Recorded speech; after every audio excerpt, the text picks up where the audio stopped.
네, 여러분 안녕하십니까. 시사 365 특강을 맡게 된 김세준입니다. 중간고사 때에 이어서 기말고사 때도 촬영을 하게 되었는데요. 중간고사 때는 이런 식으로 글을 화면에다 띄워놓고 제가 막 밑줄을 치면서 설명을 했어요. 근데 아무래도 그런 수업 방식보다는 저희가 어떻게 됐든 간에 배우는 과목이 비문학, 즉 독서기 때문에 단순하게 글을 읽는 것보단 글을 이해하는 게 더 중요한 학문이거든요. 그래서 좀 글을 구조화하면서 설명하는 게 좀 더 여러분한테 도움이 될 것 같아서 오늘은 이런 식으로 이제부터는 칠판 수업으로 진행을 하도록 하겠습니다. 제가 여기다가 구조화를 하기도 할 거고요. 좀 설명하면서 쓰기도 할 거라서 오히려 여러분들이 들으시기엔 이게 더 편할 겁니다. 자, 그럼 시작해 보겠습니다. 오늘은 시사 365 프로그램 13호 하얀 석유, 리튬이 대체 뭐길래? 라는 걸 배울 거예요. 일단은 제목을 보면 하얀 석유라는 말을 했습니다. 하얀 석유.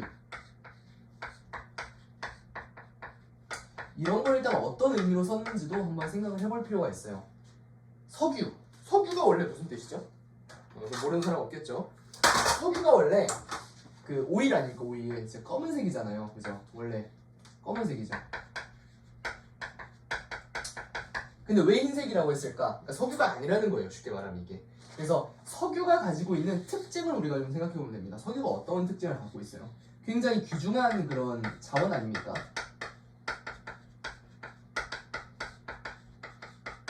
굉장히 귀중한 자원이란 말이에요. 그러니까 하얗다. 즉 다른 뭔가 물질, 메테리얼인데 석유만큼 귀중하다는 얘기예요. 하얀색이었죠 아마. 그래서 하얀 석유다 뭐 이런 식으로 표현을 한 거다. 이렇게 정리를 하면 되겠습니다. 쭉 읽어보면 발문부터 읽어볼게요. 그래서 리튬이라고 나오죠. 그래서 여기서는 뭘 설명하고 싶은 거겠어요? 하얀 석유. 즉 이게 뭐라는 게 리튬이라는 거예요. 자, 아마도 이 리튬이라는 물질이 오늘 우리가 이야기하게 될 핵심이 될 것 같아요. 그죠? 쭉 보겠습니다. 2차 전지 관련주가 연일 상한가로 화제가 되고 어딜 가나 2차 전지라는 단어가 들리는 세상이다. 자, 보면은 2차 전지 관련주가 상한가로 화제가 됐다고 했죠. 그러려면 일단 이 상한가가 무슨 뜻인지 알아야 될 거 아니에요. 그죠? 상한가가 무슨 뜻입니까? 이걸 알아야 된다는 거예요. 주식 해봤습니까? 안 해본 사람이 많겠지만 주식을 하게 되면 흔히 우리가 뭐라고 농담삼아 얘기해요. 전부 팔했다, 전부 빨겠다, 뭐 이런 식으로 얘기하지 않습니까? 상한가라는 건 뭐냐면 그 당일에 주식이 올라갈 수 있는 최고로 높은 금액을 이야기해요. 여러분들 알다시피 예를 들어 주식이 뭐 한 주당 10,000원이었다. 그랬는데 당일날 엄청나게 뭐 회사가 뭐 신물질을 개발했다 그래가지고 20,000원으로 오를 수 있겠죠. 이것만 해도 100% 오른 거예요. 근데 이게 여기에 한계가 있단 말이에요. 주식시장에서 올라갈 수 있는 게 10,000원이었다 갑자기 1억이 될 수는 없어요. 그죠? 이러면 거의 몇 배가 오른 거야. 거의 뭐 말도 못할 만큼 오른 거겠죠. 이렇게 오르는 경우는 없단 말이에요. 그러니까 가령 이 주식시장에서의 상한가가 얼마인지는 모르겠지만 최소한 뭐 30,000원이든 40,000원이든 100%든 200%든 올라갈 수 있는 높이가 정해져 있다는 얘기예요. 근데 거기까지 올라갔다는 얘기예요. 그럼 무슨 뜻이겠습니까? 2차 전지 관련주가 엄청나게 무슨 뜻이에요? 엄청나게 2차 전지 관련주가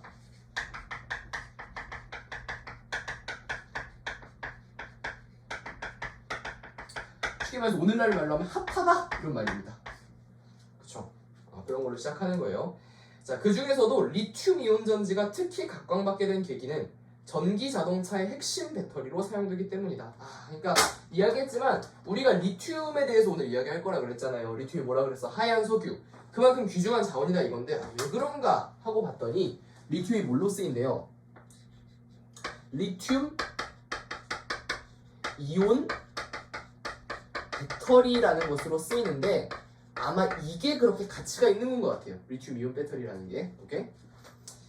사실 뭐 리튬 이온 배터리에 대한 이야기를 간단하게 하면 제가 사실 전기 자전거를 타고 다니는데 그거 배터리가 리튬 이온 배터리로 돼 있어요. 그래서 2차 전지에 대한 설명을 그러려면 간단하게 해야 되겠죠. 여기 나오는 게 2차 전지입니다. 2차 전지, 그죠? 이 2차 전지에 대해서 이해를 하려면 1차 전지를 알아야 되고요. 그리고 나서 2차 전지를 알아야 돼요. 뒤에서도 설명이 나오는데 그래서 헷갈릴 것 같아서 그냥 미리 얘기하겠습니다. 1차 전지는 뭐냐면 얘는 가장 쉽게 설명하면 충전이 안 됩니다. 예를 들면 뭐가 있어요? 건전지가 있어요. 여러분 건전지 알죠? AAA 뭐 혹은 A 건전지 시계에 들어가는 거 있잖아요. 그런 건전지는 충전이 안 됩니다. 그죠? 여러분이 시계 건전지 다 쓰고 나서 어디 회사에 들고 가가지고 충전해주세요 이러면 충전 안 해줍니다. 하지만 2차 전지 같은 경우는 충전이 되는 녀석들이에요. 예를 들면은 핸드폰 같은 것도, 여러분 휴대폰 My iPhone 14 이 휴대폰 충전이 되죠? 100% 충전했다가 0% 됐다고 해서 갖다 버리는 거 아니죠? 그러니까 충전이 되는 것은 2차 전지다 이렇게 구분하면 됩니다. 그러니까 2차 전지 관련주가 핫하다는 건 충전이 되는 전지. 그러니까 요새 옛날에는 휘발유차 많이 탔죠. 그러니까 계속 기름을 넣잖아요, 그죠? 하지만 요새는 못 타요. 전기차 탑니다. 그렇기 때문에 2차 전지를 써가지고 전기차 충전을 하는 뭐 이런 기술들이 굉장히 화제가 되면서 이런 식으로 2차 전지 관련주가 핫하다 뭐 이런 이야기입니다. 자, 석유를 대체하는 새로운 에너지 자원이 되면서 끊임없이 수요는 증가하고 있고 이를 사수하기 위한 국가 간의 경쟁도 치열하다. 하지만 이 또한 매장량의 의존을 받는 자원이기에 한계 또한 뒤따른다. 석유처럼 보유하고 있다는 것 자체만으로 경제적 부를 축적할 수 있게 되기 때문이다. 여기 보면은 계속해서 이게 지금 석유에 대한 이야기가 나오고 있습니다. 석유. 그래서 이게 왜 석유에 대한 이야기가 나오는지도 좀 할 필요가 있어요. 일단은 볼게요. 이렇게 이해할 때는 주로 뭘로 이해하는 게 가장 효과적이냐면 벤 다이어그램으로 이해를 하는 게 가장 좋습니다. 벤 다이어그램. 여러분 고등학교 수학 시간에 단 거 아니죠? 벤 다이어그램이 뭔지는 알아야 돼요. 벤 다이어그램을 통해서 정리를 하면은 굉장히 쉽게 정리를 할 수가 있어요. 이런 식으로 석유, 리튬. 자, 여긴 뭐 쓰면 돼요? 석유만 가지고 있고 리튬은 없는 거. 이쪽은 둘 다 가지고 있는 공통점, 이쪽은 리튬만 가지고 있는 성질 이렇게 정리하면 되는데 뭐 사실 우리는 사실상 뭘 중심적으로 봐야 되겠어요? 이거 가운데, 그죠? 가운데 공통점을 중심으로 봐야 되는데 석유랑 리튬 둘 다 어떤 거겠어요? 굉장히 가치가 높다. 이게 일단 첫 번째가 되겠죠. 굉장히 가치가 높으니까 이렇게 막 상한가도 치고 하겠죠. 두 번째로 뭐예요? 바로 여기 나온 표현을 쓰자면 매장량의 의존을 받는다는 겁니다. 매장량. 즉 매장 자원이라는 거예요. 태양열 에너지, 태양광 에너지 이런 건 매장 자원이 아니죠. 끊임없이 주고받아서 나오잖아요. 그렇기 때문에 이런 걸 뭐라 그래요? 우리가 신재생 에너지라고 그러죠. 하지만 리튬 같은 경우는 석유와 마찬가지로 땅바닥에 묻혀있는 거죠. 그럼 어떻다는 얘기예요? 얘를 다 꺼내 써버리게 되면 없네? 그럼 못 쓰는 거죠. 그런 식으로 리튬이랑 석유 둘 다 매장 자원이다 라는 이런 공통점이 있습니다. 그래서 또 이건 뭐 당연히 아는 사실이겠지만 둘 다 에너지 자원으로 쓰인다는 거죠. 에너지. 둘 다 에너지가 된다. 이런 식으로 공통점을 좀 정리할 수 있어야 되겠어요. 괜히 리튬을 아날로지를 한 게 아니에요. 비유를 한 게 아니에요. 괜히 하얀석유라고 비유를 한 게 석유가 가지고 있는 특징을 상당히 공통적으로 함께 가지고 있다. 그렇기 때문에 석유라고 비유를 했다라는 겁니다. 이 정도 정리하면 되겠죠. 그래서 여기서 또 뭐가 나왔냐면 국가 간의 경쟁이라는 얘기가 나왔어요. 국가. 그럴 수밖에 없겠죠. 이런 식으로 데이트를 칠 만한 자연 자원들은 하나만 발견돼도 그 나라 입장에서 엄청난 이득이에요. 대표적으로 석유로 평생 밥 먹고 사는 나라 어디 있습니까? 사우디아라비아. 진짜 석유 그 검은색 물 하나 가지고 지금 몇백 년 동안 100년은 아닌가? 몇십 년 동안 먹고 살고 있단 말이에요. GDP도 우리나라보다 훨씬 높고 있는다.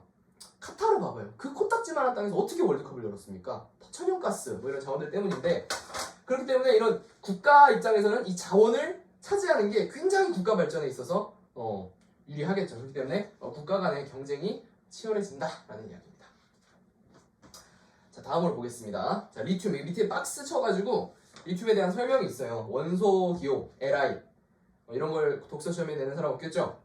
원자 번호 3번 1족 알칼리 금속. 실제로 배터리에 이용되는 것은 리튬 이온이며 주로 수산화 리튬이나 탄산 리튬 형태로 활용된다. 그러니까 뭐 이게 기본적으로 화학적인 지식이 있는 친구들은 다 알겠지만 이 리튬이라는 게 그냥 리튬이라고 하면 뭐예요? 하나의 원자 몰큘러스를 얘기하는 거죠.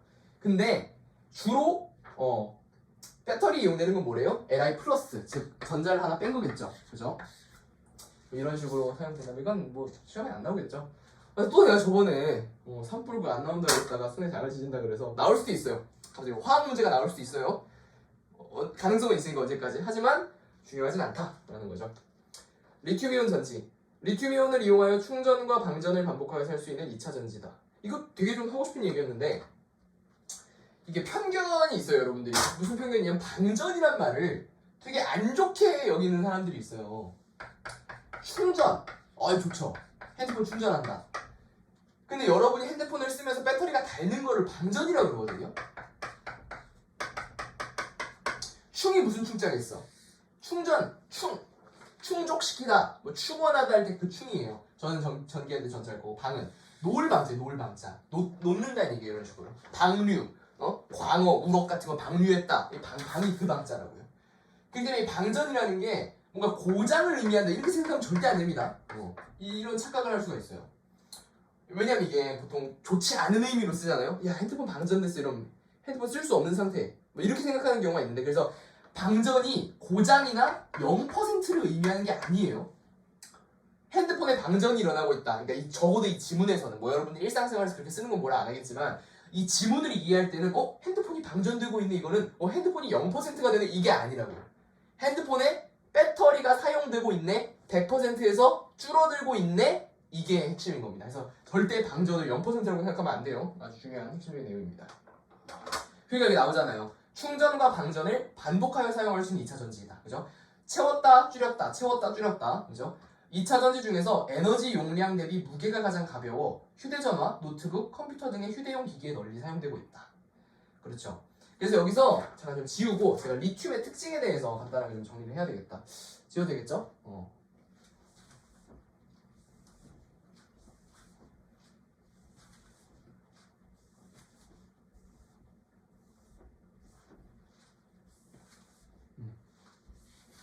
제가 왜 이렇게 아주 불편한 예시를 지우냐면 이걸 확 지워버리잖아요. 제가 손을 막 흔들면서 그러면 이렇게 지우잖아요. 그러면 이게 되게 지저분하게 지워져요. 그래가지고 깨끗하게 지우려고.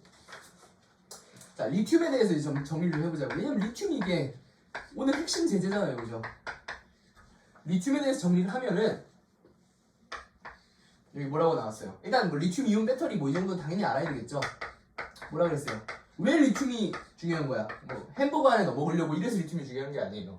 리튬 이온 배터리 때문에 중요한 거예요. 리튬 이온 배터리 때문에 중요한 거. 여기서 리튬 Li 플러스로 쓰인다. 뭐 이 정도까지 기억하면 되겠고, 두 번째로 무슨 얘기했냐면 2차 전지다. 뭐 해서 이거는 그냥 이거랑 연결해서 2차 전지라는 개념은 2차 전지가 뭔지 아까 설명했고, 그래서 2차 전지로 쓰인다라는 것까지 이해하면 되겠고, 두 번째가 뭐냐면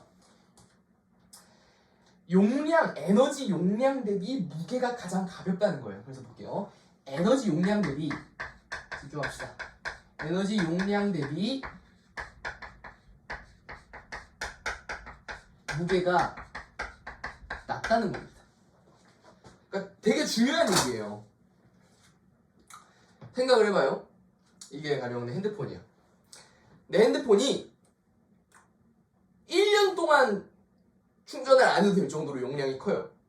근데 무게가 1톤이야. 이 핸드폰 사겠어요? 아무도 안 산단 말이야. 그죠? 뭐 그럴 바에는 그냥 걸어가서 얘기하는 게 낫겠죠. 구파발을 하든지. 그러니까 용량이 무조건 크다고 해서 좋은 게 아니에요. 용량도 높지만 무게도 가벼워야 된단 말이에요. 자동차도 마찬가지겠죠. 자동차가 무슨 탱크 같은 거면 안 될 거 아니에요. 오래 간다고 해서. 그죠? 그렇기 때문에 이런 문제들을 종합적으로 고려를 해봤을 때 무슨 결론을 내릴 수 있느냐? 에너지 용량 대비 무게가 낮은 게 무조건 좋다는 거예요. 굿. 그래서 이런 특징을 갖고 있는 게 리튬 이온 배터리다. 자, 리튬 이온의 배터리로 사용하는 이유도 나와 있어요. 기존의 배터리 기술들에 비해 리튬 이온 배터리는 더 빨리 충전되고 패스트 처지, 더 빨리 충전돼. 좋네. 그리고 나서 더 오래 가며, 이걸 영어로 뭐라 그래요? 듀러블이라 그래요. 오래 가고 더 가볍고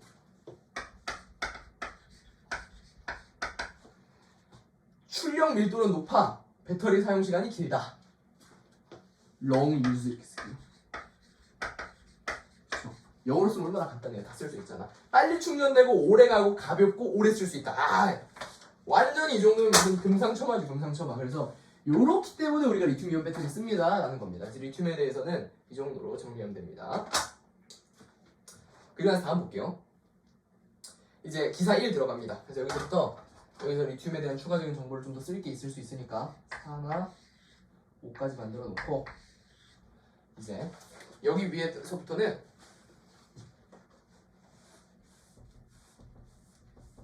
뭐 할 거냐면, 오씨, 대형사고 칠 뻔했다. 기사를 정리할 거예요. 기사. 오케이? 그래서 기사를 쭉 제가 정리를 할 거예요. 봅시다. 기사 1. 멕시코 하얀 석유 리튬 국유화 미, 중, 러도 손 못 대 3년 새 10배로 뛴 하얀 석유 리튬 생탈전 보겠습니다. 제목을 봤을 때 자 일단 볼게요.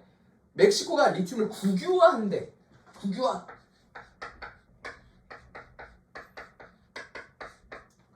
국유화가 무슨 뜻이겠어요? 화니까 일단 그죠? 화니까 어떻게 만든다는 얘기겠죠.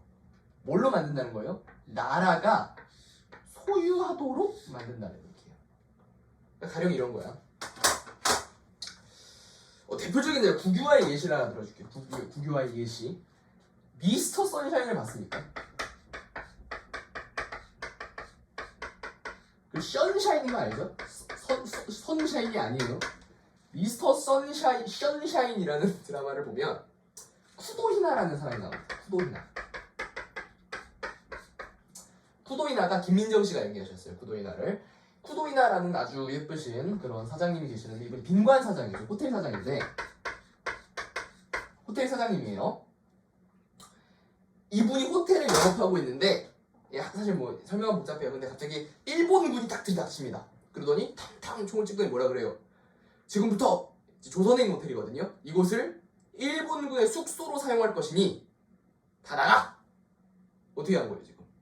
원래 이 쿠도이나라는 사람이 호텔을 자기네 영업장으로 잘 쓰고 있었죠. 돈을 벌면서. 근데 일본 나라에서 순식간에 어떻게 해서 그 영업장을 자기가 다 먹었단 말이에요. 이런 식으로. 그러니까 나라에서 기존의 개인들이 영리 활동을 하고 있던 이런 영업장들을 먹어버리는 그런 게 국유화의 예시라고 보면 됩니다. 무슨 말인지 알겠죠? 국유화가 무엇인지 개념을 조금 잘 잡고 가야 되겠습니다. 무슨 말인지 알겠죠? 이어서 봅시다.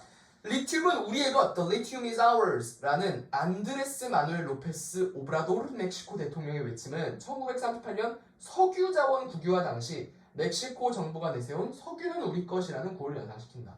이건 그냥 하나 하고 싶은 말인데 지금 계속해서 어떤 이야기가 나오고 있냐면 지금 일단은 리튬이 메인이죠. 리튬이 메인이잖아. 이 글 제목이 리튬이죠. 하지만 계속해서 뭐라는 얘기가 나오고 있어요? 석유에 대한 이야기가 계속 나오고 있어요. 그러니까 왠지 내가 선생님이라면 문제를 어렵게 내고 싶고 이 지문을 쓴다. 그러면 석유와의 유사성 혹은 석유와의 관련성을 주제로 해가지고 문제를 낼 가능성이 있다는 거예요. 뭐 가령 석유랑 리튬을 구별하게 한다든지 공통점을 쓰게 한다든지 뭐 이런 식으로 해서 계속해서 리튬이랑 석유를 좀 동일선상에 놓고 비교하는 필요가 있다고 생각해요. 그러니까 계속해서 지금 애초에 첫 번째부터 하얀 석유라고 시작을 했고 계속해서 지금 리튬은 우리 것이라는 구호를 석유는 우리 것이라는 구호와 비슷하다 뭐 이런 식으로 설명했기 때문에 석유랑도 같이 좀 알아둬야 될 것 같습니다. 그래서 어쨌든 보면은 멕시코 대통령의 외침이 석유 국유화 당시 이렇게 써 있어요. 그래서 여기 보니까 일단 첫 번째로 무슨 사실을 우리가 알 수 있어요? 멕시코는 멕시코의 리튬 국유화 사실을 우리가 알 수 있습니다. 그죠? 근데 여기서 또 우리가 뭘 알아야 된다는 이야기냐? 함께 뭘 알아야 되냐면 멕시코가 이전에 패스트 과거에 이미 석유를 국유화한 적이 있었다라는 것도 알아둬야 돼요. 그냥 단순하게 리튬 국유화했네 이게 아니라 여기 뭐라 그랬어요?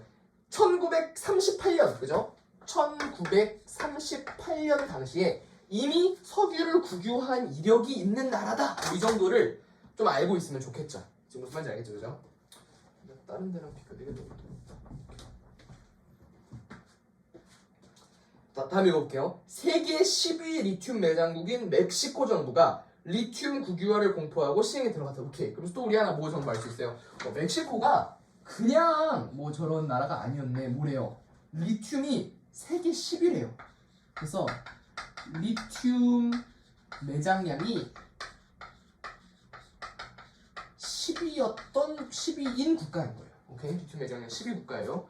대단한 국가죠. 전기자동차 배터리의 핵심 원료이자 하얀 석유로도 불리는 리튬을 놓고 전 세계 쟁탈전이 치열해질 것으로 보인다. 이와 동시에 중남미를 중심으로 식량과 에너지 광물에 대한 금수 조치, 국유화, 가격 통제 등 이른바 자원민족주의 바람이 더욱 거세지고 있다. 지금 보니까 또 그래서 굉장히 중요한 얘기가 하나 나왔어요. 바로 무슨 얘기냐면 자원민족주의라는 이야기입니다. 자원민족주의라는 이야기인데 이 자원민족주의를 이해하는 것이 핵심은 아니에요. 이 독서 지문에서는. 왜냐면 이게 뭐 세계지리 수업이 아니니까. 하지만 최소한 우리가 뭘 알아야 되느냐, 뒤에 나온 자원민족주의 예시에 대해서는 좀 이야기할 필요가 있어요. 일단 금수조치, 그리고 나서 국유화, 가격 통제, 이런 게 대표적인 자원민족주의의 이야기 예시이고, 얘는 주로 어디를 중심으로 이루어지고 있다? 중남미를 중심으로 이루어지고 있는 겁니다. 자, 그래서 제가 잠깐 핸드폰을 켜고 금수 조치가 무엇인지 그 정의를 읽어드리도록 하겠습니다.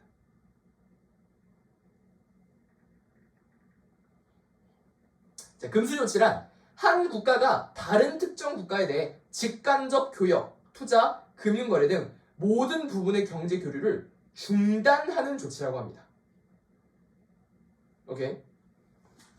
그러니까 쉽게 말해서 뭐라는 거예요? 경제 교류 중단 이런 거예요. 경제 교류 중단.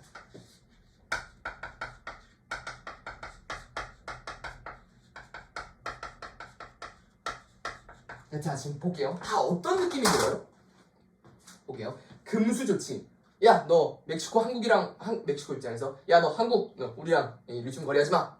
국유화. 리튬 이제 우리가 민간인들 다 나가. 외국 기업들 나가. 나라에서 관리할 거야. 가격 통제. 야, 리튬 너무 지금 싸게 팔자. 가격 올려. 이 중남미 이러고 있다는 건데 이 느낌이 어때요 지금? 왠지 약간 욕심쟁이 스크루지가 떠오르지 않습니까? 스크루지 알아요? 스크루지. 이렇게 쓰는 거 맞나? 그러니까 이 자원민족주의라는 태도는 일단 이게 뭔지 뭐 깊이 의미를 들어갈 필요는 없겠지만 한 가지 우리가 알아야 되는 건 뭐예요? 굉장히 부정적인 태도예요. 이게 좋은 게 아니라는 거예요. 쉽게 말하면. 그러니까 어떻게 됐든 이 자원을 우리 민족들이 해먹겠다 뭐 이런 느낌입니다. 그래서 자원민족주의로 우리 민족 이렇게 생각하면 안 되는 거예요. 나쁜 거다라고 생각하면 됩니다. 그러니까 어쨌든 딱 느낌이 오죠. 뭐 어떤 느낌이 들어요? 뭐 우리나라 다른 나라랑 거래하지 마. 그다음에 뭐 나라에서 다 할 거야. 그러고 가격 통제하고 딱 봐도 뭔가 약간 공산당 같고 그죠? 나는 공산당이 싫어요. 뭐 이런 거 같잖아요. 그래서 이런 느낌을 좀 가져가라는 겁니다. 설명을 열심히 하고 싶은데 이거 자원민족주의에 대해 설명하다가는 뒤에 내용을 못 나갈 것 같아서.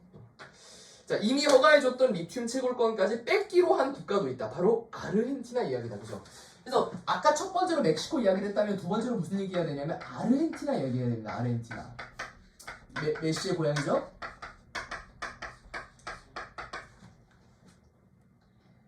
아르헨티나 이야기해야 되는데 이미 허가해줬던 리튬 채굴권을 뺏었대요.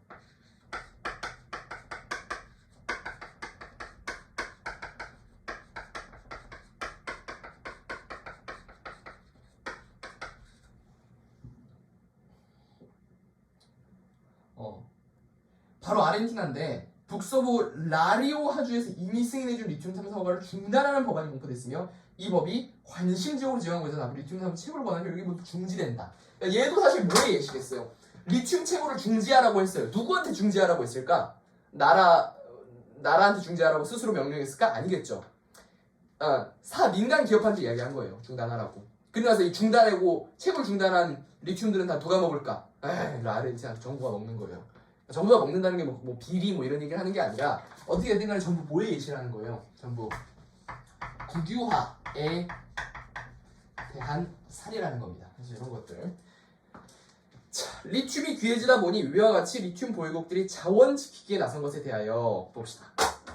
여기서 다음으로 나오는 이야기가 뭐냐면 바로 자원 지키기라는 거예요. 자원 지키기.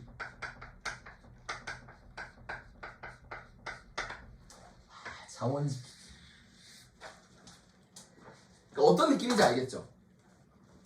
제가 미스터 선샤인을 너무 좋아해가지고 계속 얘기해서 죄송한데 미스터 선샤인 보면 어떤 내용이 나와요? 뭐 광산이라든지 산림이라든지 이런 것들을 일본에서 다 뺏어가는 게 나와요. 근데 이 뺏어갈 때 진짜 야이씨 이렇게 뺏어가는 게 아니에요.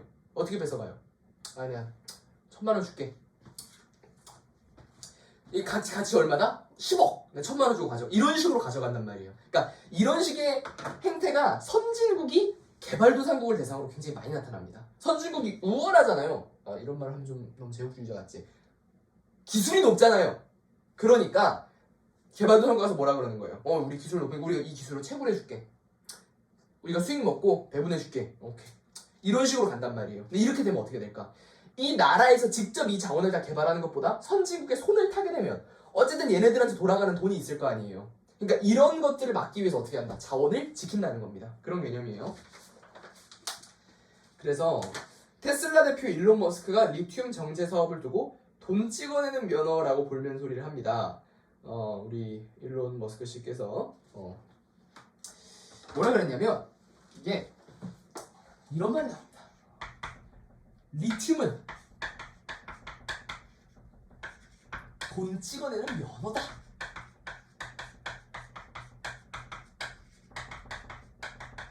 이게 어떤 뉘앙스의 사진인지 알겠죠? 돈 찍어내는 면허. 여러분 돈 찍어내는 면허 생기면 어떻겠어요? 너무 좋을 것 같지 않아요? 난 일단 5만원짜리로 한 몇천 장 찍고 들어가겠죠. 이런 식으로 리튬을 개발한다는 것 자체가 돈을 찍어내는 면허일 정도로 뭐가 좋다? 수익성이 좋다. 이런 걸 계속해서 머스크 형이 얘기하는 거죠. 자, 테슬라는 캐나다의 한 리튬 업체를 아예 인수하는 방안을 논의 중임을 밝혔다. 그러니까 이게 대표적인 거예요. 봅시다. 테슬라가 캐나다의 한 뭘 인수한대요? 리튬 생산 업체의 지분을 인수한대요. 오케이? 그러니까 리튬 업체를 아예 인수하는데 이런 것은 국유화겠어요? 아니겠어요? 국유화가 아닌 거죠. 무슨 말인지 알겠어? 자, 볼게요.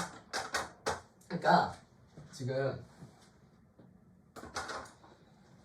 봐봐요. 테슬라가 개발하는 거랑 이거 괜히 설명하는 거 아닙니다. 테슬라가 개발하는 거. 개벨이라고 썼네.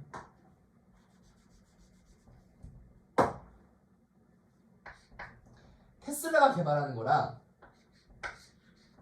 지금 캐나다 얘기하는 캐나다 할게요. 예를 들어서 캐나다 정부가 개발하는 거랑 물론 캐나다 정부가 개발한다는 얘기가 지금 나오진 않아요. 그냥 이해를 돕기 위해 쓰는 거예요. 뭐가 국유화의 사례입니까? 얘가 국유화의 사례가 아니라 얘가 국유화의 사례라는 거예요. 국유화 측면에서 본다고 하면은. 오케이? 그러니까 이런 식으로 테슬라는 나라가 아닌데 이 테슬라에서 리튬 업체를 사가지고 리튬 개발을 하는 것은 국유화가 아니라는 거예요. 이런 식으로 국유화가 어려울까봐 국유화의 개념을 계속 설명하고 있는 겁니다. 자, 봅시다. 자, 뒤에 미 최대 자동차 업체 제너럴 모터스 또한 지난달 캐나다의 한 리튬 생산 업체의 지분을 인수했고 포드도 호주 광산 업체 리튬 공급 계약을 체결했다. 이런 걸 통해서 뭘 알 수 있냐면 바로 뭔가 대기업이 굳이 스펙이라 하지 않게 할까? 대기업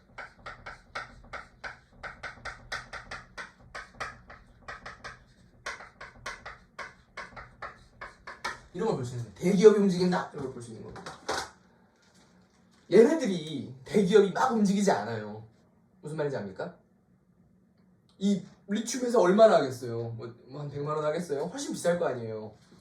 대기업은 철저하게 이익을 두고 행동합니다. 물론 몇몇 기업은 사회적 기업이다 해가지고 이익 없이 이렇게 자비를 베푸는 그런 기업도 있지만 적어도 이 일론 머스크 씨는 절대 그러실 분이 아니에요, 그죠? 근데 대기업이 막 나서서 리튬 업체를 인수하고 국유화하는 것을 뭔가 비판한다든지 이런 움직임을 보이는 것은 전부 뭐 때문이에요? 리튬의 수익성이 높기 때문이다. 이렇게 이어서 생각하면 됩니다. 지난달 볼리비아에서는 리튬 쟁탈전이 크게 열리면서 중국의 한 업체가 볼리비아 리튬 개발 사업자로 선정되기도 했다. 이런 게 뭐예요? 또 중국의 한 업체.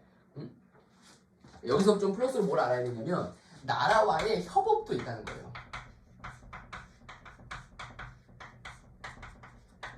그러니까 앞에서는 국유화 얘기하면서 채굴을 중단시켰다 이런 이야기만 했잖아요. 하지만 나라와의 협업도 분명히 있다는 겁니다. 대표적인 게 뭐야? 볼리비아와 중국 업체, 그죠? 볼리비아에서 국유화할 수도 있겠죠. 근데 솔직히 말해서 볼리비아는 진짜 못 사는 나라입니다. 볼리비아가 남아메리카에서 이쯤에 있거든요. 근데 볼리비아는 진짜 못 사는 나라예요. 그럼 볼리비아 입장에서 우리가 리튬은 있어. 빨리 채굴해서 돈 벌어야 돼. 근데 우리는 리튬 생산할 만한 여력이 안 되는데 그럼 어떻게 하는 거예요? 중국 업체에 요즘 맡기는 거죠. 이런 식으로 하는 게 이런 건 국유화 반대되는 사례겠죠. 그래서 국유화 얘기하고 있습니다. 자, 봅시다. 그래서 1조 2천억 규모를 투자할 예정이다. 중국 업체가. 중국은 자국 내에도 아마 이게 샤오미일 거예요. 제가 알기로는 보리비아 얘기 나오는 게. 중국은 자국 내에서도 리튬 매장량이 많을 것으로 추정되지만 불순물 함량이 많은 지질학적 문제 등으로 개발이 쉽지 않은 상황이기에 남미 등 외국 기업에 투자를 해왔고 현재 전 세계 리튬 산업에서 주도권을 쥐고 있는 상황이다. 이번 볼리비아 진출로 이 주도권을 더 확보해야 한다. 지금 보면은 중국에 대한 또 대서특필이 나왔죠. 중국에 대한 설명이 있는데 중국은 1년 어떻게 지금 리튬 시장에서 세계적인 리튬 시장에서 굉장히 입지가 높죠. 이걸 통해서 알 수 있는 게. 근데 플러스로 매장도 돼 있어요. 그죠? 하지만 매장이 돼 있지만 개발한다 안 한다? 개발은 안 한다. 왜? 불순물 때문에.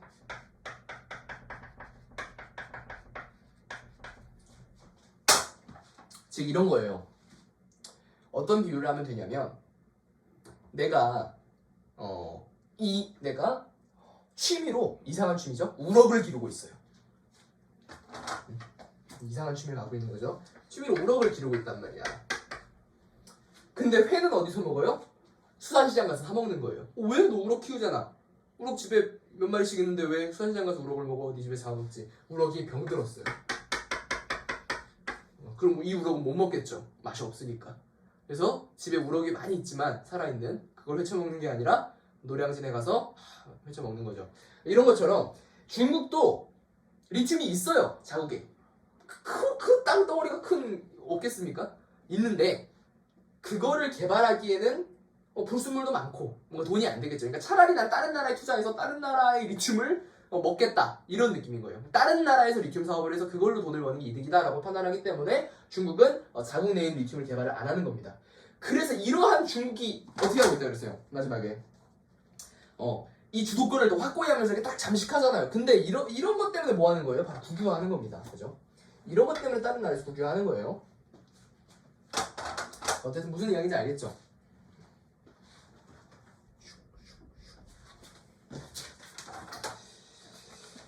이에 맞서 미국은 또 미국 얘기가 나오네. 중국 하면 반드시 따라 나오는 게 뭐예요? 미국이. 한자를 딱 멋있게 써야 되는데 틀릴까봐. 미국은 멕시코, 캐나다가 손을 잡아 북미 3대륙이 리튬 매장량 공동조사에 나서며 리튬 매장량을 확실히 파악하기 위한 공동 탐사를 기획하고 있는 것을 알려졌다. 이거는 그냥 상식 뭐가 나왔어요? 미국, 멕시코, 캐나다 얘네 세 나라를 묶어서 뭐라 그럴까? 이건 상식적으로 알아야 되는 거예요. 뭐? USMCA라고 합니다. 옛날엔 나프타, 즉 북미 자유무역협정이 있었지만 최근에 뭐가 유행하고 있어요? USMCA가 유행하고 있어요. 그래서 US, United States of America, 멕시코, 캐나다. 미국, 멕시코, 캐나다는 현재도 굉장히 자유로운 무역이 가능하고요.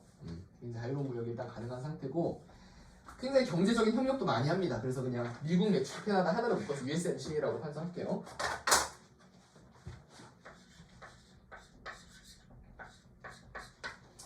USMCA 해서 공동 탐사를 계획하고 있대요. 얘네들 아주 경제협력 돈독하다고 얘기했어요.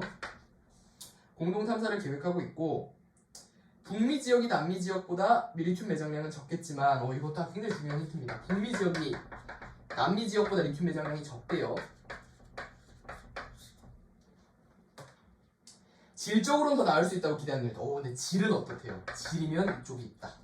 그러니까 무슨 얘기인지 알겠죠? 북미보다 남미에 리튬 생산량은 많아. 하지만 질적으로 보면 북미의 리튬이 더 좋을 수도 있다 이런 얘기죠. 우럭으로 비유하면 이 집 우럭이 많이 있지만 사실 맛있는 건 우리 집 우럭이다. 뭐 이런 식의 이야기인 거죠.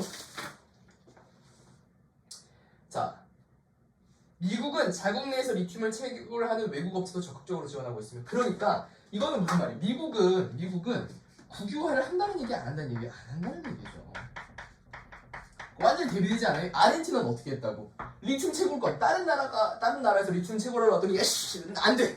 리튬 채굴을 뺏어왔단 말이에요. 근데 미국은 어떻게 했다는 거야? 미국은 오히려 어떻게 했대요? 리튬을 채굴하려던 외국 기업도 적극적으로 지원하고 있다는 거예요. 미 정부는 지난달 네바다주에서 리튬 채굴을 진행 중인 호주 광산업체에 약 9억 원을 플러스 대출까지 해줬다. 이거 완전히 그냥 리튬 캐가라는 거죠, 우리나라에서. 이런 식으로 미국은 거의 자유의 상징입니다. 그죠? 그래서 이런 식으로 기사 1을 좀 정리를 해볼 수 있겠어요. 오케이? 원래 이제 기사 이걸 지우려고 그랬는데 생각해보니까 오히려 얘를 지우는 게 나을 것 같아. 왜냐면 사실 리튬에 대한 설명은 이거 외에는 안 나와요. 지금 요거 일단 딱 기억해 두시고, 리튬에 대한 설명은 이거 외에는 안 나오기 때문에 리튬의 고유한 특징이나 뭐 이런 부분에 있어서는 그렇기 때문에 여기에다가 기사 2랑 기사 3을 판서를 하도록 하겠습니다.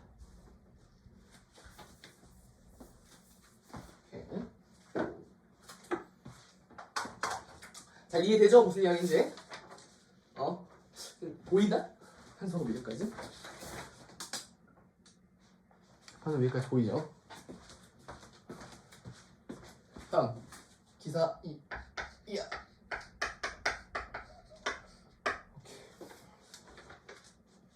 자, 보겠습니다. 다음 하얀 석유 리튬 값 36% 하락 중 불법 채굴 단속. 근데 이건 특이한 얘기입니다. 리튬 값이 36%나 하락했대요. 지금 쭉 하고 있다는 얘기가 뭐였습니까? 리튬 값 오르고 있다, 상한가 쳤다, 수익성 높다 이런 얘기 하고 있는데, 이건 그리고 당연히 알아야 되는데, 좋아, 비싸질까 싸질까? 비싸집니다. 야, 나 새로 나온 걸그룹이 있는데 뉴진스랑 걸그룹이 새로 나왔어요. 원래는 뉴진스 앨범이 한 장에 1,000원이었어. 근데 너무 막 예쁘고 인기가 올라가. 그럼 1,000원, 만원, 10만원 올라가는 거예요, 가격이. 당연히 알죠, 이건 상식적으로. 그러니까 리튬이 그만큼 좋대, 수익성 높대. 근데 왜 가격이 떨어지지? 이런 거 의문 한번 가져주고, 불법 채굴 단속, 수산화 리튬 2달새 반토막, K 배터리 오히려 좋아. 왜? 뭔가 이게 좀 제목이 좀 이상해. 제목을 보고 이해하기가 쉽지 않죠. 좀 읽어봅시다. 전기차 배터리의 핵심 원료로 하얀 석유라고 불리는 리튬 가격이 최근 곤두박질 치고 있다. 이거 어떻게 예상치 못한 일인데, 리튬 가격이 어떻대요? 리튬 가격이 곤두박질 치고 있대요. 지난해 중국 내 전기차 판매량이 2배 가까이 뛰면서 리튬은 그야말로 금값이 됐으나, 그죠? 얘기했죠. 전기차가 못 쓴다고. 리튬 이온 배터리 쓴다고. 그래서 중국 내 전기차 판매량이 뛰면서 리튬은 금값이 됐었어요. 그죠? 그러니까 이거를 좀 약간 이렇게 판사하지 말고 약간 좀 두 개를 비교하면서 좀 줬으면 좋겠다. 자, 봐봐요. 지금 before, now. 예전엔 어떤 상황이었냐면 중국에서 전기차 판매량이 2배 가까이나 올랐어. 그러면서 뭐가 됐어? 비싸졌어. expensive. 근데 갑자기 어떻게 됐대요? 11월 1억 원 넘게 거래된 리튬 가격이 36%나 곤두박질 쳤다. 왜? 올해 전기차 생산량이 둔화됐대. 어떻게? 그리고 나서 광산 개발 확대로 공급이 넘치기 때문에 어떻게 됐다? 가격이 싸졌다. 그래서 공급이 많아지면, 나는 경제 선택자예요. 경제 선택자 입장에서 이건 너무 당연한 얘기야. 공급이 늘어나서 가격 떨어졌네? 당연하지. 하지만 경제 선택자가 아닌 사람들은 이게 좀 이해가 안 될 수가 있어요. 나는 물리학, 화학, 지구과학밖에 모르는데 라고 하는 사람들은 이 개념이 굉장히 어려울 수 있습니다. 왜 공급이 올라가는데 가격이 싸죠? 많으면 비싼가? 이렇게 생각할 수 있어서 간략하게 설명하도록 하겠습니다. 이거는 그리고 수능 국어에서도 나와요. 이 그래프는 읽을 줄 알아요. 이건 모르면 안 돼요.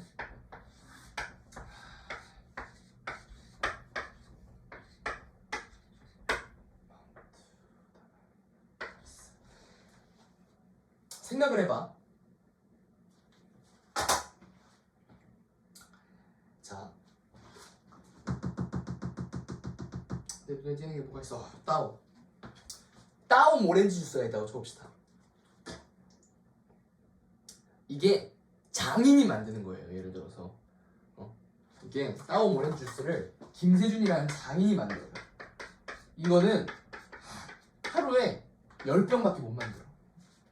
최고급 오렌지만 넣어서 만들기 때문에. 그러면 그래서 가격이 10만 원이 했다고 쳐봐요. 한 병에. 오씨, 이거 비싸죠? 근데 어느 날 이 세준이가 마음을 고쳐먹은 거야. 아, 이거 10병만 팔아서는 안 되겠어. 이 맛있는 음료수를 100병씩 팔아야겠다. 이렇게 생각했단 말이야. 오케이? 근데 잘 생각해보면 왜 10병만 팔렸겠어? 그리고 왜 10병이 10만 원에 팔렸을까? 사람들마다 지불 용의 금액이라는 게 달라요.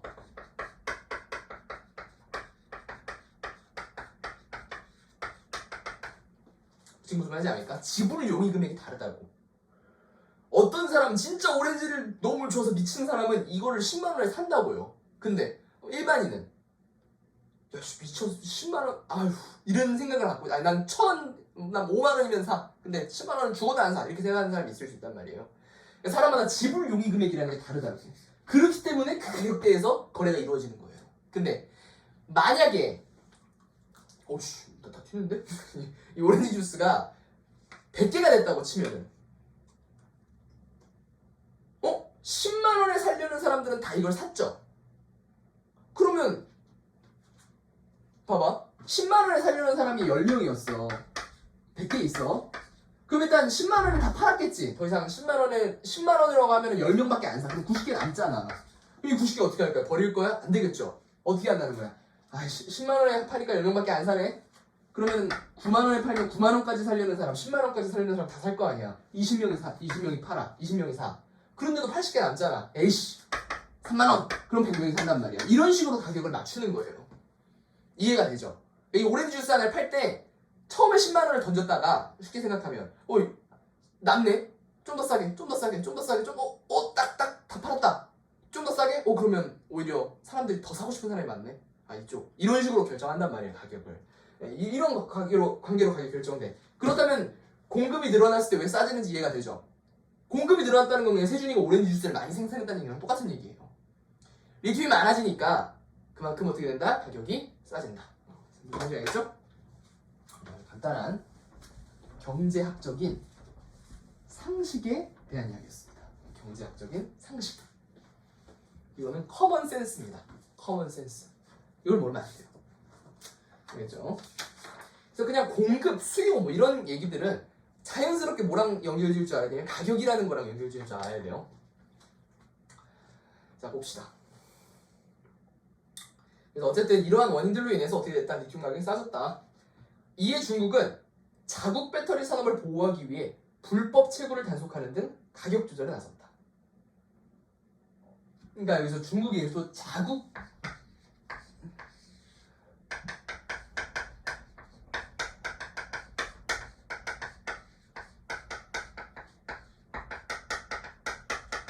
배터리 산업을 보호해야 된다. 이게 무슨 말인지 알아요?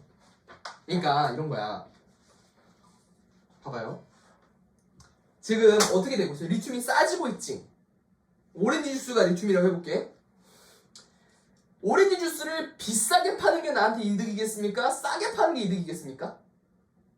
당연히 비싸게 파는 게 이득이죠. 만약에 똑같은 어마운트 양을 팔 수 있다고 하면은. 그죠? 왜냐면 내가 10개 판다고 하면 10만 원일 땐 100만 원 벌지만 3만 원일 땐 30만 원 버는 거 아니에요. 비싸게 팔수록 이득이라고. 다르게 말하면 너무 이게 싸지면 난 더 이상 생계를 유지하기 어려워집니다. 내가 한 달에 식비로 90만 원을 쓴다고 쳐봐. 100만 원 벌어서 간간히 먹고 살았어. 근데 이게 순식간에 가격이 3만 원으로 떨어졌네? 그럼 어떻게 돼요 나는? 굶어 죽어야 돼요. 그럼 산업이 어떻게 되겠어? 자국 배터리 산업이 망하겠죠? 그러니까 중국 입장에서 어떻게 해야 되는 거야? 어떻게든 이 칩 싸진 가격을 익스펜시브하게 올려야 되는 거예요. 그래야지만 자국 내 기업들이 굶어 죽지 않을 수 있다고. 무슨 얘기인지 알겠죠? 그렇기 때문에 이 얘기를 하는 건데 볼게요. 그래서 어떻게 한대? 불법 채굴을 단속하는 등 가격 조절. 그래서 가격 조절에 나섰는데 가격 조절 방법이 뭐야? 가격 조절에 나섰는데 뭐를 단속한대? 불법 채굴을 단속한대.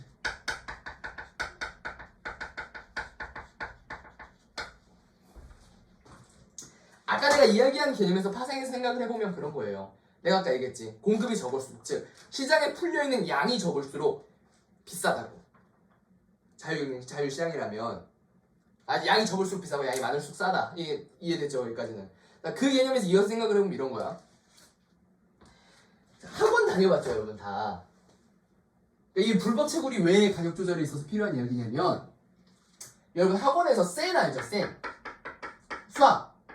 이 센 가격이 사실상 이거만큼의 위상을 가지지 못해요. 왜냐? 학원에서 다 무단 복제를 하면 불법 복제를 합니다.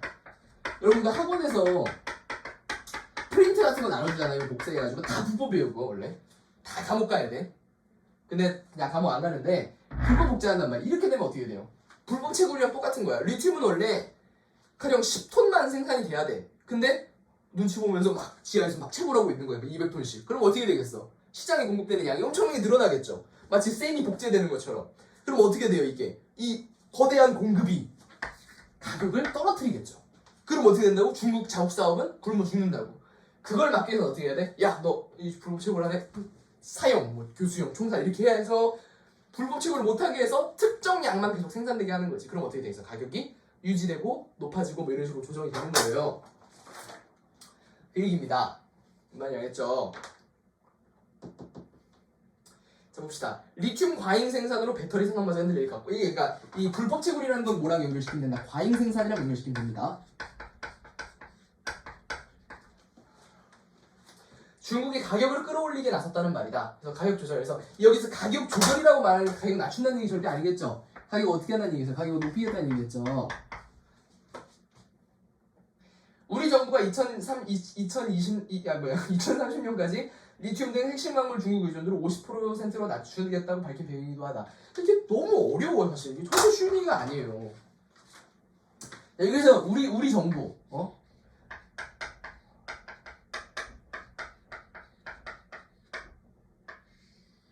이거 보고 무슨 한자인지 모르면 안 돼요. 우리 대한민국 할 때 나 한자예요. 우리나라는 뭐라 그러는 거예요?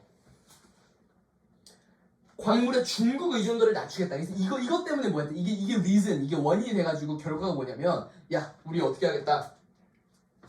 리튬 등의 중국 의존도를 50%로 낮추겠다 이렇게 얘기했단 말이에요. 왜? 그러면 이것이 중국의 저런 행보랑 무슨 관계가 있을까? 뭐 이런 것도 생각을 좀 해봐야 되는데,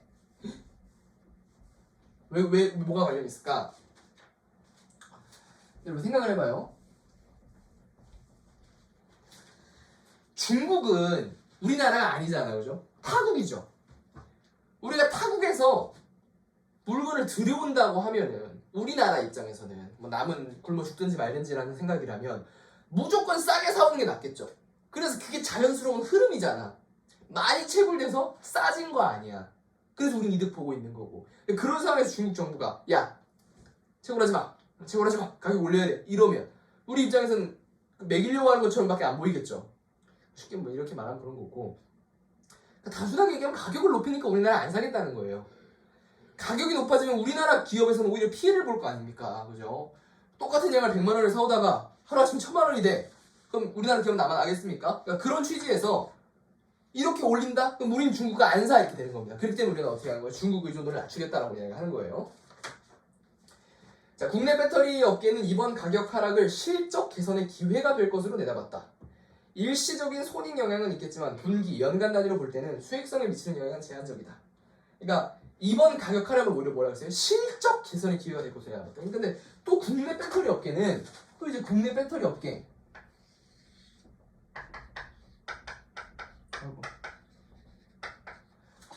업계는 또 뭐라고 했냐면 이게 오히려 이번 가격 하락은 뭐다? 실적 개선의 기회다.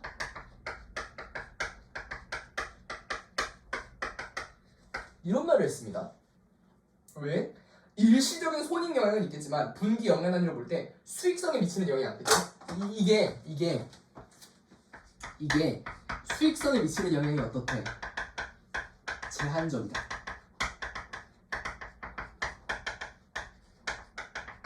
그죠? 판가 하락이 전기차 가격 인하 요인이 될 수 있고 궁극적으로는 전기차 수요 확대에 도움이 되는 긍정적 요인으로 작용할 것이라고 진단했다. 근데 이거는 원래 이야기냐면 실적 개선의 기회라고 얘기하는 건 어떤 의미에서냐면 이 전기차에서 리튬 값의 하락에 대한 이야기입니다. 그러니까 이게 중국의 대처는 중국이 가격을 올린 것이 실적 개선의 기회가 된다고 하면 안 돼요. 다시 리튬 가격은 올랐지만 아이고 소리 미쳤나봐. 오씨 미쳤나봐. 다 치워주소. 리튬 가격은 떨어졌지만 리튬 가격이 싸진 건 오히려 우리한테 실적 개선의 기회가 된다. 이렇게 얘기한 거예요. 다시 얘기하지만 중국이 가격 올린다고 한 게 실적 개선의 기회가 된다는 얘기가 아니에요. 오케이? 자, 왜 그런가 하면은 오히려 뭐 어떻다는 얘기야. 수요 확대, 더 많이 팔 수 있다는 거예요.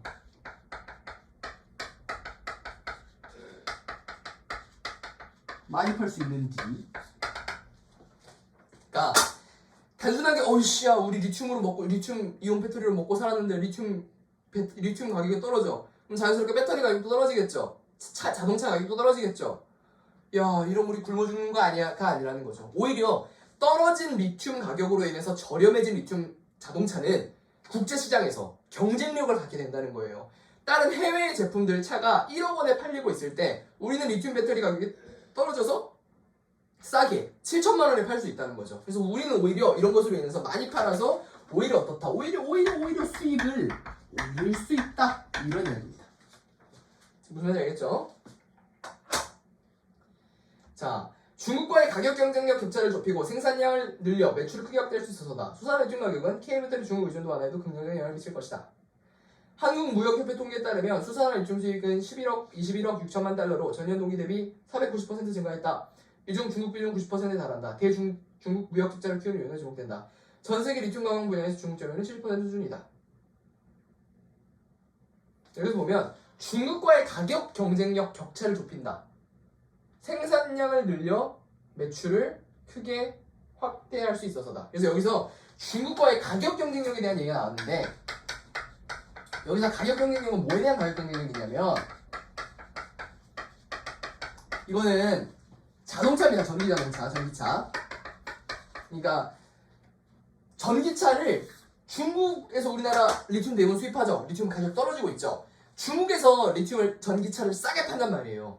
근데 리튬 가격이 떨어져서 수입해서 오는 가격도 떨어져. 그럼 우리나라에서도 싸게 만들 수 있겠죠. 그러면 중국과의 가격 경쟁력에서 가격 경쟁력이라는 건 쌀수록 좋은 걸까요? 비쌀수록 좋은 걸까요? 당연히 쌀수록 좋은 거죠. 왜? 쌀수록 많이 파니까. 그죠? 쌀수록 좋은 거예요. 쌀수록 좋은 건데 자 중국은 애시당초 쌌어. 중국산 다 싸죠. 뭐 이런 말하면 좀 논란의 소지가 있을 수 있겠지만 어쨌든 중국산 무조건 싼데 리튬 가격 떨어져서 우리나라 국내 자동차도 싸게 팔 수 있으면 싼 자동차, 우리나라도 더 싸진 자동차 가격 경쟁력이 생긴다는 거예요. 그 얘기하는 겁니다. 자, 가봅시다. 업계 관계자는 전 세계 리튬 공급망은 중국에 장악하고 있다. 리튬 가격이 떨어지면 배터리 소재에 대한 중국 의존도를 낮출 수 있을 거예요. 그래서 다시 마지막으로 정리하면 뭐다? 가격의 하락은 중국 의존도를 줄일 수 있다. 왜 그런지도 알겠죠? 봐봐. 예를 들어서 중국은 원래 싸. 근데 리튬 가격이 전 세계적으로 떨어져. 그럼 중국에서 안 사고 어차피 싸니까 다른 나라 사도 되겠죠. 그러니까 다른 나라. 이게 생각되는 거죠. 다른 나라에서도 살 수 있으니까. 오케이? 자, 다시 마지막 정리. 기사 3 들어가기 전에. 봐봐요. 중국이 많이 생산하잖아요. 다른 나라에 막 지점 두면서 중국 내에서는 채굴 하지 않지만 막 중국에 생산한다 그랬잖아요. 다른 기업이 다른 해외로 나가가지고. 근데 뭐 중국만 리튬을 생산하겠습니까? 다른 나라 중에서도 리튬 생산하는 나라 있겠죠. 그런데 전체적인 가격이 떨어지면 리튬에 우리가 중국에 의존하고 있는 이유가 뭐겠어? 중국 리튬이 싸니까 의존했을 거란 말이야. 근데 다른 나라의 리튬 가격도 떨어져서 다른 나라 것도 싸지면 굳이 중국 거 사야 돼? 이탈리아 거 사면 안 돼? 뭐 이런 식으로 될 수 있단 말이에요. 미국 거 사면 안 돼? 이런 식으로. 그렇기 때문에 중국에서 중국 의존도를 떨어뜨릴 수 있다는 겁니다. 그 다음 중국 의존도 떨어뜨리는 건 왜 좋냐? 중국 의존도가 떨어지면 중국에 덜 휘둘릴 수 있어요. 응? 예를 들어서 내가 월급 받는 사람이 한 명이야. 사장님한테만 월급을 받아. 그럼 사장님 입장에서 사장님 말 한마디에 엄청나게 흔들리겠죠. 그럼 이 사람이 내 밥줄을 쥐고 있는 거잖아요. 무슨 말인지 알겠죠? 의존하게 되면 이 사장님이 나한테 월급을 끊으면 나는 굶어 죽잖아. 근데 만약에 내가 10만원, 10만원, 10만원, 10만원씩 100명한테 월급을 나눠받고 있다고 생각해봐. 그럼 나는 의존도가 낮죠, 이 한 명에 대해서. 이 한 명이 만약에 나한테 뭐라 그래? 아이씨, 너 안 만나. 나랑 일 안 해. 그래도 나머지 99명한테 990만 원을 받을 수 있으니까 신경 안 쓰고 의존도를 낮출 수 있단 말이야. 좀 더 본인의 위상이 높아지겠죠, 국제사회에서. 회사로 비교를 한다면 마찬가지입니다. 그래서 무조건 나라에 의존을 하는 건 좋지 않아요. 그래서 의존도 떨어뜨리는 건 좋은 영향이다라는 겁니다. 기사 3은 쉬워서 빨리 하도록 하겠습니다. 기사 3은 쉬워요. 그래서 여기까지 딱 지우고 기사 3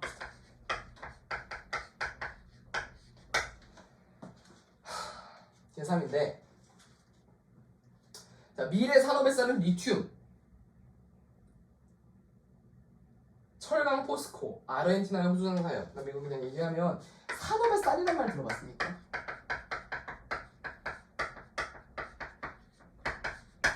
원래 산업의 쌀이 뭐였겠어요? 플라스틱 이런 말 하면 안 돼요. 원래 산업의 쌀은 철이었어요. 철, 아이언.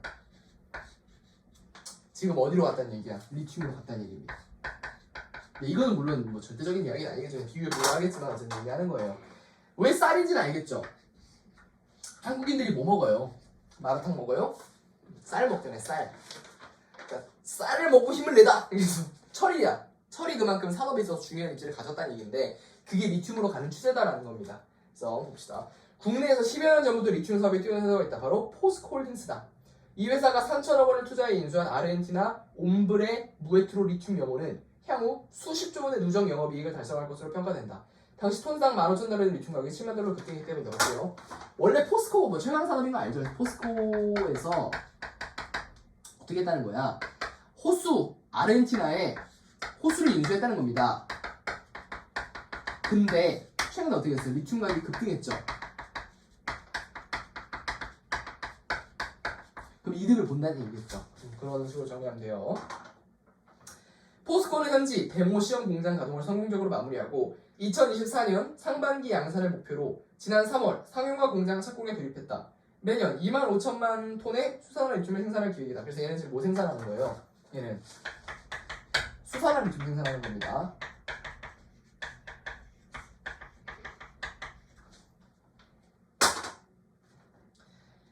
자,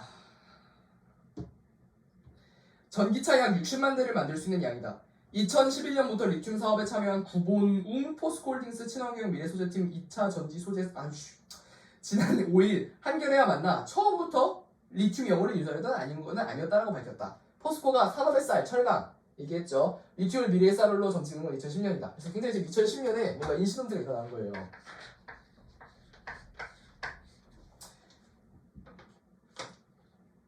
그래서 원래는 계획이 없었던 거죠.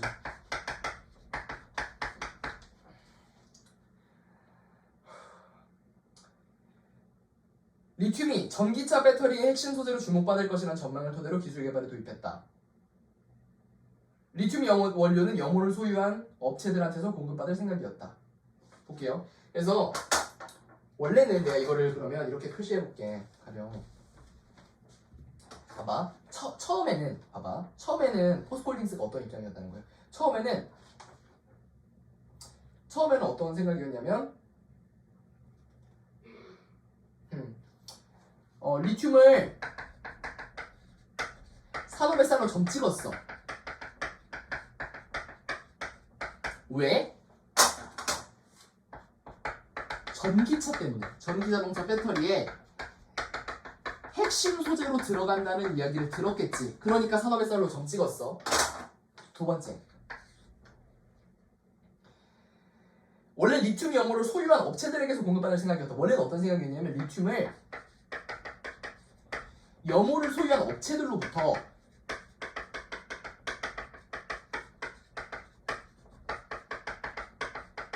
공급받을 생각이었다는 거야. 오케이? 하지만 포스코는 2018년경 돌연 방침을 받고 염호를 직접 사들이기로 결정했다. 그래서 2018년에 갑자기 다른 사람한테도 외주 받으려고 그랬는데 염호를 사자!